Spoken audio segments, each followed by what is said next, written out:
Okay. Oh, I don't know if Bella knows the name of the show. I don't think it'll matter. All right.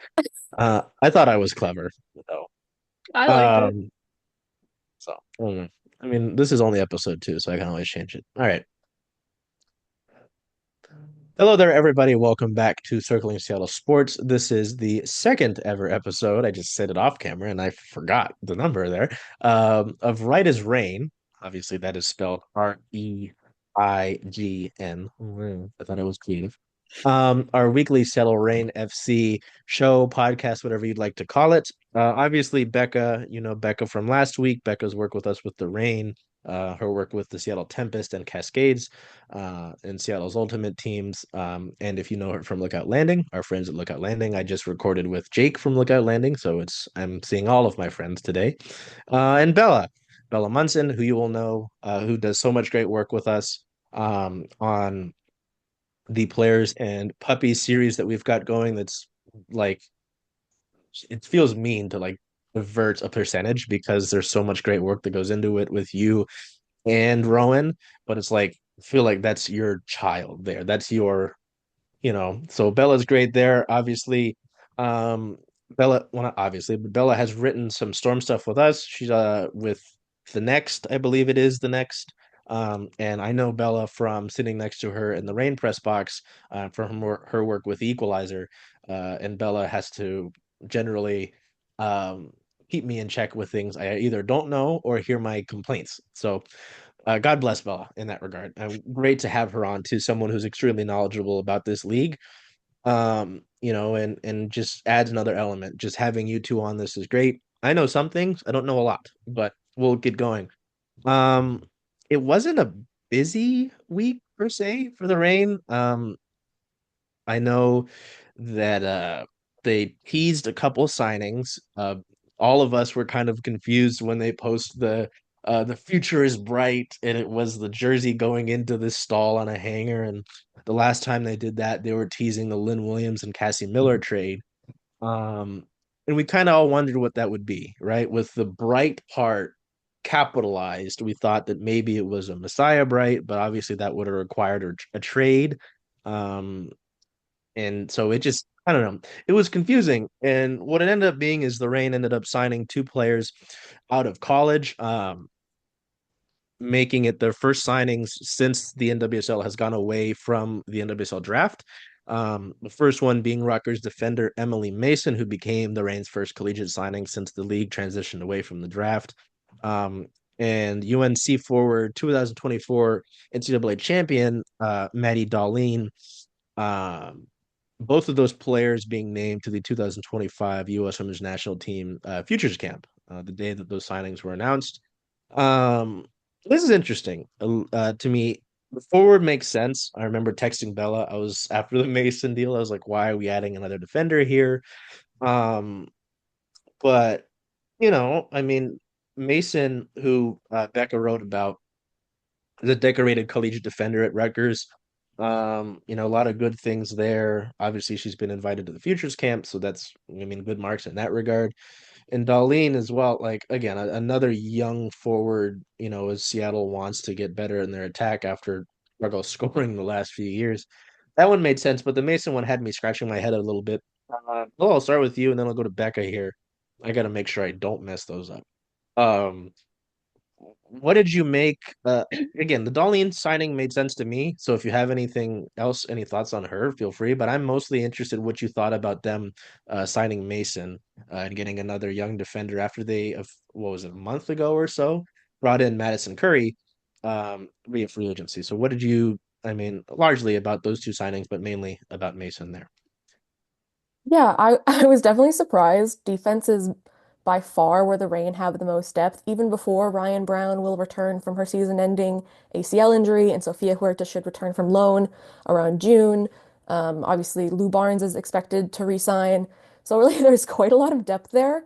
But she, like you said, she does have an impressive resume from college. I can see Laura and the team being interested in a player who is talented enough to be called into the futures camp. And has a lot of versatility. I think one of the strong suits of the back line last year, even if it was somewhat inconsistent is that you had quite a few players who could play center back or outside back. I think sort of Shea Holmes, Lauren Barnes made that switch a lot. Obviously, they talked about Madison Curry being able to do that as well. Um, but I think also the length of the contract is sort of indicative of that thinking. It's only a 1 year Mhm. contract. They don't necessarily know if she'll stick in the NWSL yet. It's almost like inviting her to training camp, except not really, because maybe someone else would sign her if they didn't offer her a full contract. Um, so I think there's a little bit of testing it out there, seeing if she can stick, if the college resume will stick and really show her to be a long-term NWSL caliber contender. I think for Darlene, that was what I expected more of this offseason. I really liked the signing. I watched quite a bit of the U20 World Cup, mostly to see how Emery Adames and Jordan Bug did. But I was really impressed with the impact that Darlene had, both as a starter and off the bench. She made a big difference for the team. She was like a tenacious troublemaker for opposition defenses, which was probably most evident when she forced the game-winning goal in the bronze medal match, just running at players, getting into tackles. She has speed, finishing ability, and also the ability to set up her teammates. I'd love to see her sending crosses into Jordan Huitema or be sent running in behind by an Aurelia Mondesir. Those are kind of the things that go into my head when I think of those signings. The Reign needed to get faster and more dynamic in the attack, and Darlene does just that. It also doesn't hurt that she's played with Jordan Bug and Emery Adames before. There's probably some familiarity there, because it will take some time for her to adjust to the pro system, even though she has good college experience and that U20 World Cup experience. But I really like both signings. I was definitely more surprised by the defender. But I think in terms of forwards that you can sign out of college, Darlene is one of the best you can get, especially after the other ones that already went off the board. So I think those were really, really solid signings. And Becca, I know you wrote about both of them. What else do you have from there, or is it kind of seeing eye to eye there with Bella on both the Rutgers and the UNC product? Yeah, I mean, I would definitely agree. I think I would agree also that the contracts are kind of telling, like the 1 year versus the 3 year deal. I think definitely kind of shows what they're looking for in the future. But I think, yeah, I think both players have really a lot to bring, especially kind of like they need more speed in the attack, and that's something that Darlene can really bring. Especially like you said, kind of those more outside runs and crossing back into the box, and then yeah, obviously like need to prevent goals. Pretty basic stuff, but like yeah, I think both these players obviously are really proven. Like they have a lot of international experience. They do have chemistry with a lot of the players that we have on the roster already. So yeah, definitely was surprised originally by the defender, but kind of thinking about it a little more, I think it definitely does make sense for both of them to be there. Yeah, and you guys nail it. So I have nothing here to provide. We'll move over with the call ups here because it obviously directly impacts or is directly there's correlation with a few of them here. The Reign had four players that they'll be sending to that futures camp in LA. Obviously Darlene and Mason, who we've just talked about, but then Jordan Bug, who has also been mentioned as being teammates with both of them at times, and then Ainsley McCammon also making that list. So it's cool to see that. I don't think there's too much to talk about in that regard. It is cool to see these players, that will be part of the Reign's future for years to come. Obviously, gaining this recognition and getting to, showcase what they can do at that stage with, the best to represent this country. But then also with the more senior team, Lynn Williams, newly acquired Lynn Williams, and Claudia Dickey were named as call-ups for the U.S. Women's National Team in their January camp. Um, Lynn is a scratch from that, as I believe Bella said we talked about before we started. She's dealing with a hamstring injury, if I'm correct. But Dickey was the one where I remember, seeing this and I was like, oh, I didn't expect it. So I know it's cool. I mean, as watching the Rain all these matches year in and year out, since she's kind of taken that spot over after, Fallon Tullis-Joyce, that situation where she's obviously with Manchester United. Um, it's been really interesting to see how Claudia has grown and filled into that starting position with the Rain. I didn't necessarily have her on the radar for the US. Um, but I'm not going to complain. It's obviously really cool to be able to represent your country. Um, Bella, what did you think about this? Were you surprised? And then Becca, you can pick up where Bella leaves off. But at least personally for me, I did not expect this. It'll be cool to see what she can do and what she can, provide. For the Reign, it's kind of cool to see more than one or none players getting named to the U.S. team because obviously for a while the Reign had at least one all the time. Yeah, I was definitely confused at first. I had seen the roster the night before and was making up a graphic, and I was just kind of not really sure what to make of it. Um, I think regardless, it is a great opportunity for her. Training in that environment with those coaches, I think will benefit her. Um, and the more I thought about it, the more I realized that the goalkeeper position for the U.S. Women's National Team right now is wide open, with Alyssa Nair retiring and there being no real strong number two goalkeeper behind her.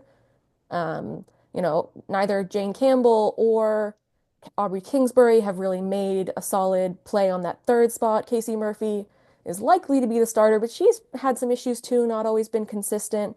And I think it makes total sense for Emma Hayes to fully explore every option possible before the World Cup in 2027. You make those changes while you have the time. Um, I think Dickie's strong suits are she's a really great distributor. She's a really great passer with her feet. I think that's why she overtook Fallon Joyce in starting position the previous season. And I also think she's capable of making brilliant saves. She won a couple Save of the Week awards, and I think it's hard to judge her abilities based on last season because she had a really rough defense in front of her. You can only make so many saves when your defense is not helping you. And she didn't make any, you know, horrible mistakes. There were, some issues where maybe her pass eventually led to a goal, and Laura would talk about that post game. But really, especially for her size, I think around 5'10" or something, she's a really great shot stopper. We've seen her make, I mean, brilliant reaction saves where she is covering a distance with a leap that you just don't expect. And so I think it was surprising based on where the Reign finished in the table. Um, but I don't think where the Reign finished on the table and the amount of goals that they conceded were indicative of her abilities. Okay. Yeah, I would say I think the saves was the main thing I was gonna highlight as well. Just like you see it like time and time again with her. And I think that's something like that's definitely one of her strong suits. Um, Definitely also surprised. But I would also agree that the position is pretty wide open.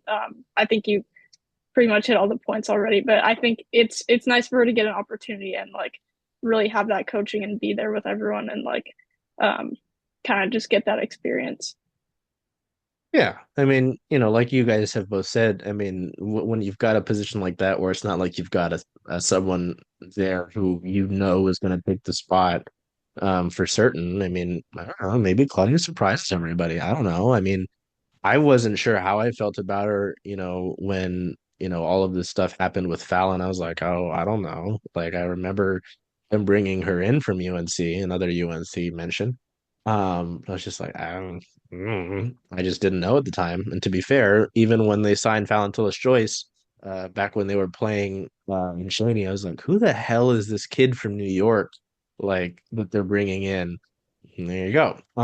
So yeah, no, I mean it'll be cool. I mean, again, crazier things have happened. She can surprise and carve her own name out, or even then, if she doesn't, do enough, then maybe there's things where like you guys mentioned with the coaching staffs where they say, hey, there's something we have here. I need you to work on this, but we like what you've got, tools wise. So yeah, I like what you both highlighted with the big saves. Like that's something at least my brain is so much hockey at this time of the year because it's really all that's happening largely, at least at the professional level as well. Um is like so often with goalies and the best goaltenders as you hear like make the big save. And that's what Claudia has been able to do. So, I just wish that it's unfortunate that when the fans who created the Claudia clause, when they got him in shipping, she was hurt. Just terrible timing. So life's terrible. Life sucks. Um, and then yeah, since it's been a quieter past week for the Reign, um, normally we'd go into I like to do the storylines and talk about, different things for the upcoming season. Like what does Jordan Heidema's year look like after kind of a frustrating year, obviously, for the team, but I know she would have liked to do more herself. But that's just off the dome. The friends over at Ride of the Valkyries posted an article. They got an exclusive interview with general manager Lesle Gallimore, who actually I went to go and look at the roster call-ups about an hour ago. Leslie was named as a recipient of the United Soccer Coaches Honor Award, the association's highest accolade. So Leslie, congratulations on that. She's the third woman to receive the honor in history. Wow, that is fascinating. Um, but yeah, the Ride of the Valkyrie folks, Susie Rance, who Bella and I know well, sometimes in the press bulks, um, put this article together, and there were some interesting thoughts in it. There was talk about ownership, and obviously how the sale muddied things up. I know Bella has done a piece already on that. When the sale concluded, but some things that were interesting to me, in reading it were how the Reign are focusing on adding to their coaching staff. One of the things that I highlighted was that they're looking to add a third assistant coach. They've already made a bunch of different things, improved a bunch of different things in their staff, like having their part-time video coaches. They have a full-time video coach. They're looking to add to their health and strength, staff, stuff like that. Um, I could be reading this wrong, but it seemed like Leslie said that they were close to being done with their off season in terms of, what they want to get accomplished, which I think is interesting. Um, and this is something that Bella and I have talked about between us, but the Susie mentioned the possibility of the Reign extending Lily Woodham's loan, which would, free up the roster spot if they need it. So we'll kind of look at things here. Um, the coaching staff stuff, I don't think that requires too much thought. I mean, I feel like I think it's just a net positive, right? So that would be cool. I mean, it'll be interesting to see who becomes that third assistant coach. Like, if it's someone that I know or we know, or if it's just, something Laura knows, maybe Scott knows somebody, Maybe so the on and return so of Sam forth. Lady. Oh God. Hey, I didn't even think about that until now. Wow. Hmm. It'll never We can share this. Yeah. The oh, I don't have the sticker anymore because the computer I put it on is busted. But when the Reign had that friendly match with Club America, they had that match at Starfire Stadium in Tukwila. And it's a tiny press box. Bella can tell you it's a tiny press box. There was like seats for four of us, and I feel like I was like up into Bella like that. It was terrible. But anyway, who else but Sam Lady is sitting directly in front of the press box? And at this time, he was part of the Houston coaching staff. So I was like, what the hell is and I felt bad because he would turn back and look at us a couple times. And I was like, oh Jesus. Anyway, so hey, that'd be fun. But this one's a little more open-ended. Them the quote about being close to done is what I find interesting. And maybe I'm reading it wrong. And I know they don't need to overhaul the roster, right? Um, but it's interesting, they bring in a Lynn Williams, which you get a goal scorer, yes. Um, to a point, I know last week Becca and I talked about the cost for that and sending over Jalen Howell and not wanting to part with her, but Leslie talked about it in that article, wanting to, check some boxes. Bringing in Cassie Miller was something they liked. Um, and obviously Lynn, the goal scorer, and in that regard, and her high press, I believe was mentioned, if I'm correct. But to that point, she's only signed through the next year, so there's concern for me there. We'll go the other way. Becca, I'll start with you, and then Bella can pick up. Do you have any opinions or thoughts on sort of the idea that they're close to being done? Because I know they mentioned it, and this is a big thing that Bella and I have talked about. And I know I bumped it to you, Becca, as well. With Quinn gone, with Quinn going away in free agency, I mean, there and as highlighted in the article, you're kind of without a holding midfielder at this point. There's mention of the internal options, a has, maybe Olo takes that spot, but that was the thought in that article was that maybe that would be a position they look for. What do you think about, the idea that this off season is almost done for the Reign? Yeah, I mean, I think we might have also talked about this last time, but I'm just still a little bit stuck on the midfield. Like I don't feel like it should be completely done at this point. I do think you need some kind of holding mid position. Maybe the players you said, but it could also be beneficial to add some outside talent. I just think the midfield still needs some more work. That was kind of my main focus last time as well. So I'm a little kind of hesitant with them saying they're being done, and also kind of like you said, like looking into the future. There's definitely some players that like at some point they'll have to think about like their time will be done with the team soon, and then they'll have to figure out kind of what to do next. So like um I think it would be beneficial this season as well, or this off season as well, to just like start looking at those positions and like kind of see what you can get. But my main focus at the moment would be the midfield. Yeah, I would say, I think Lou Barnes obviously isn't going to play that much longer. I think they've gone and they've got young talent and they've kind of found players who can fill in that role. I'm not as concerned about that, but I also have major concerns about the midfield. Um, we don't fully know the status of Olivia van der Yacht yet. There have been positive signs from conversations and her social media posts, but we have no clue when she's going to return to the field or what her form will be like, having not played a professional match for what will probably be like 8 months at that point. I'm not entirely sure. Um, the article suggested playing Jess Fishlock or Sam Meza deeper in the midfield, but personally, I think that hinders their best talents. And the reality for Jess in particular, and she's talked about this plenty, is she cannot cover the ground that she used to. Mm, She's mm. she's nearing 40, and you don't want her responsible for marshaling the back line as a lone six. She might kill me if she heard that I was saying she's pushing 40. Um, and that really Jess, leaves. Oh, hello? No, I'm kidding. Call Jess, tell her that. So that really it leaves Ainsley McCammon and Angharad James Turner as your most likely options at the six. I think James Turner struggled immensely with consistency, and that has been true at the other NWSL clubs she played for as well. I really like McCammon. I like her possibility, but she's still 17. She barely played after signing in the midseason. It would take time for her to adjust, and I don't think you can expect her to really make an impact immediately. The issue there, though, is that the team doesn't really have the space to sign another midfielder.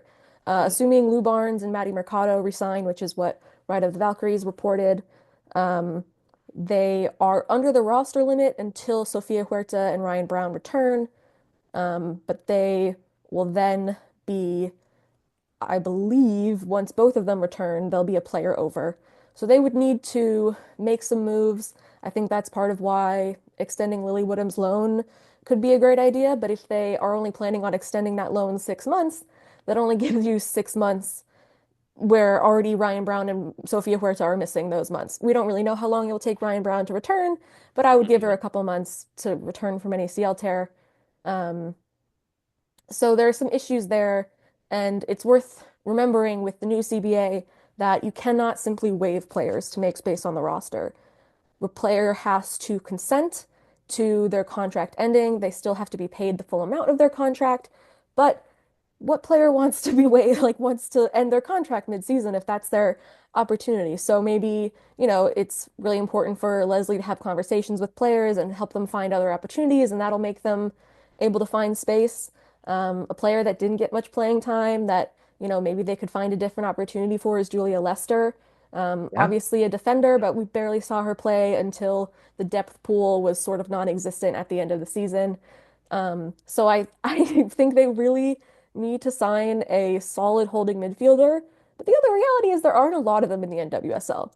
Like it is a rare position to find someone who's really good at it, and especially someone who's good at being a lone six. Even Quinn often was at their best when they played as a double six alongside an Emily Sonnet per se. So, a double six with Olo I think is great, but you need someone else there, and I'm not confident in James Turner or McCammon being that consistently. Maybe the team is, or maybe they're just hoping, and then they're like, oh, we can make an addition mid-season or something. But that would be the biggest area for concern for me, for sure. Yeah. And yeah, that sort of I was just generally kind of concerned with the idea that they were done. I mean, obviously, letting some of those players go, and Leslie talked about in the article as well. I will link it. I keep mentioning it. I will link the article. I'm not trying to be an aggregator. Lord knows we all know about those fucking, oh, I said a bad word. There we go. About those aggregator accounts. Um, but all of those players that they've lost via free agency, I'm not accounting for Barnes and Mercado because as the article said, as Becca and I talked about last week, as far as I know, like, and as far as Bella knows, like, there's generally a consensus that those two are going to come back.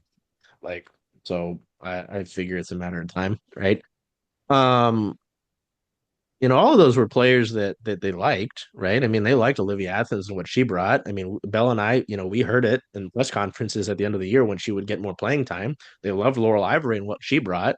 Obviously they loved Quinn, right? Like, so it was hard, but as Becca and I talked about this last week, like, if you are like committed to change, committed to getting away from whatever the hell the 24 season was, you need to say you have to. Those are tough decisions to make, and to Bella's point in talking about bringing in more players and requiring that roster spot. Like, yes, and I have extending Woodham's loan written down here, and we've already kind of touched on it. So I don't, unless either of you guys have any more you want to talk about with that loan. You do? Oh, I okay. was gonna say the same thing. I think it's good to like have that option there. So Yeah, Yeah, and as I think really it's quickly, well, sorry, I'll get out of the way. I saw you. I'm pinning it. you don't need to get a physical pin. We're okay. I have one though. A Stick it pin in in your it. computer screen, see what happens. Um, it's just if you have to make more tough decisions, like you said, it's not as easy, Bella, as just cutting a player. And this is entirely a different conversation. But with the new league in Canada, I wonder if it makes that easier for players to say, "Hey, I've got a different Anyway, but yes, you wanted to talk about uh Lily in that loan. Yeah, I'll touch on the Canadian League real quick because we Mm, saw Nikki Stanton sign for the Vancouver yes. Rise, by far one of the most experienced professionals to sign up there. And the issue with the Canadian League is things are not particularly organized or professional up there yet. I think they may have pushed themselves to start that league a year earlier than they should have. And things are not particularly settled down yet. I've also heard about them lowballing some contract offers pretty consistently. So while I think it's a great idea and a great opportunity, players who are used to the NWSL and the standards of professionalism that have been established there might not want to go to a brand new league like that. Same with the USL Super League. There have been some issues with various clubs. We've seen a couple players go there and have success, so I think we'll definitely see some more players sign there as well.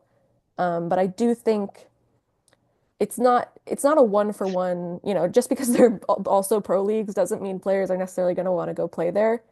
Maybe they really want win minutes and they will take that opportunity, especially if they're still getting paid their contract anyway. But it'll be interesting to see how that pans out. In terms of Woodham, excuse me, I think it would be a smart move for her and for the team. She is unlikely to get significant minutes with the Reign behind Shea Holmes, Madison Curry, Hannah Glass, even maybe Emily Mason. We haven't seen her yet, so we don't know. But she's likely to play a significant role for Wales in the Euros, and the more playing time she can get leading into that tournament, the better for Wales. And this is a massive, massive historical tournament for them. So I would imagine that playing time is a priority. She struggled in her limited NWSL minutes. You could see the potential, you could see what they were going for, you could see the idea, but I think she needs more development and experience before she can make a real impact. And it's worth noting she's only 24. Mhm. She was signed through, I want to say, I have it here. She's only signed through this year, so they could, maybe Crystal Palace wants to buy out the rest of her contract. Maybe they want to extend her and then send her on loan for a while longer. Who knows? I think there's some opportunities there, but I think just in the short term, it makes the most sense for her personally, for Wales, and for the Reign to extend that loan, give her playing minutes elsewhere, even if it's not at Crystal Palace. Just get her minutes so that she can make the impact for Wales that they want her to, because she's a big part of that team and she will play significant minutes in that tournament. Yeah, and that part too, I know that the article again we're referencing it, mentioned getting her those minutes ahead of spending that time with Wales this year. So I think it makes sense. Totally off the wall and was not scripted. Obviously with that talk about the Canadian League, you know, I before kind of learning that not so great background information, I was going to say, does Quinn maybe look at coming play in Canada?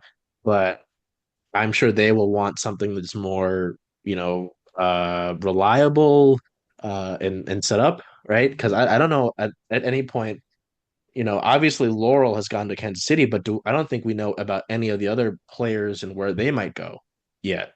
I know a bunch of them have like posted their goodbyes to Seattle. I think Olivia posted hers today, Olivia Athens. But as far as I'm aware, I don't know about any of the other players where they might go. I thought it would have been cool if maybe that league had more like it was more sustainable, like there was more backing to it, more actual foundation. Quinn could go and play in Canada, right? But I don't. That doesn't sound likely, Bella, right? I don't think backing is necessarily lacking. I just think that they've forced an entire league into a very quick turnaround. Mm, Um, they don't even really have PR set up. If you try and email them to get on a PR list, you can't. Their websites and their news are not updated. It's just, it's a bit of a mess. I can't really comment right now on where Quinn might be going. I don't think it'll sure, be in the NWSL, but it'll be interesting to see how the Canadian League pans out. I think we all want it to succeed, but they just announced it like a year and a half ago. And then the teams weren't announced until somewhere like 8 months ago. And so they have the backing of like Christine Sinclair and Diana Matheson, these really fantastic Canadian legends. And there is backing and desire there, but the rosters are kind of not, they're supposed to start playing in March. And technical staffs aren't filled out, rosters aren't filled out. So there's a lot left to be desired there. Now, I think it would be really smart for a team to offer Quinn a particularly large contract to play at home. Um, but it's hard to know which team will do that. Obviously, also I should note that there are differences between teams. Some are further along than others, some have better sort of people in charge than others. But it'll just kind of be a waiting game to wait and see. I mean, obviously Nikki Stanton already signed up there, so and she's been in the NWSL for most of its existence. She's been around for a long time. So if she's willing to play up there, there must be something that's professional enough for her. So I think it's, it's a great opportunity for players. I just don't know yet how it's going to pan out. And I think USL Super League players can at least see what the level of competition has been so far. sure. For the Oh, Northern Super League, you just don't know. They're gonna start playing, and who knows what's gonna happen?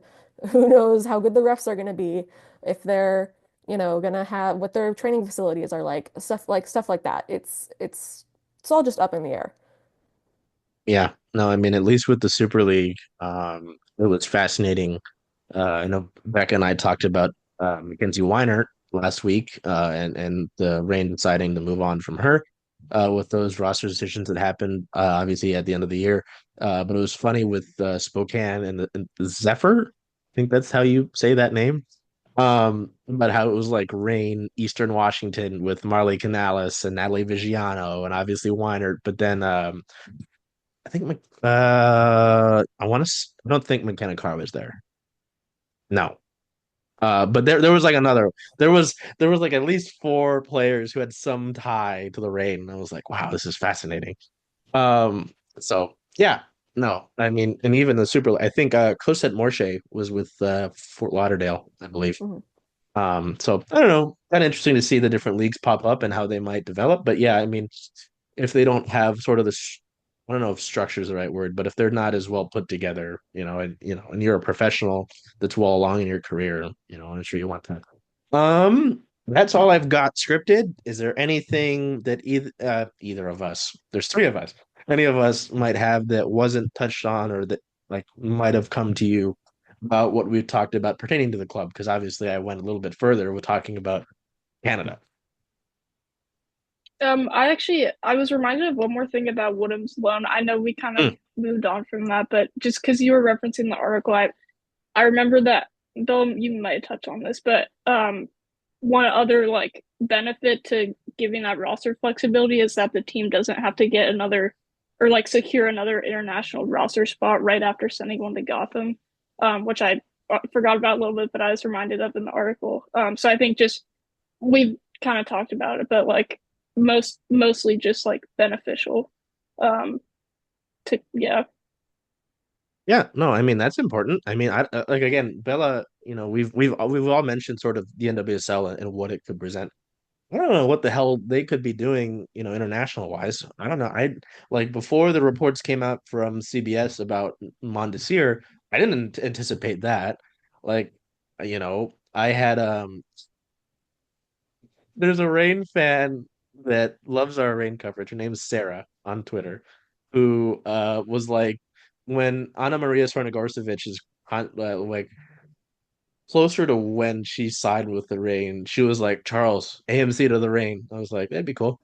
And it happened. And I was like, oh, I was like, how did this happen? So I don't know. Like, so that's a good point though to bring that up because yeah, if they need that, if that ends up again, this is just what Leslie told the writer about. Who knows what she's cooking up? I mean, they could have something in the wings. I was told back in early December. No, actually, it was around the 25th holiday that they had signings lined up. So we'll see. Bella, it looked like you were opening your mouth before I started speaking, so I will shut up and let you get to the thought that you had.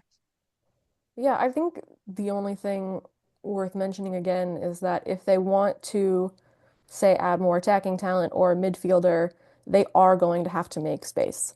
They are going to have to convince a player to be traded or to end their contract or something along those lines. Um, they've got more flexibility these first months of the season because of Ryan's injury and because of Sophia's loan, but to make any like really season-long changes, they are going to have to make some cuts. They're gonna have to get rid of more people essentially, and I think that'll hurt some fans. And it's who knows if it's even possible. So that's where I think they're a little bit hindered, but it'll be interesting to see how they how Leslie decides to maneuver that, and if she decides to maneuver it at all. They definitely will need to do some if they're, bringing Lauren and Maddie back, but just have to wait and see, unfortunately.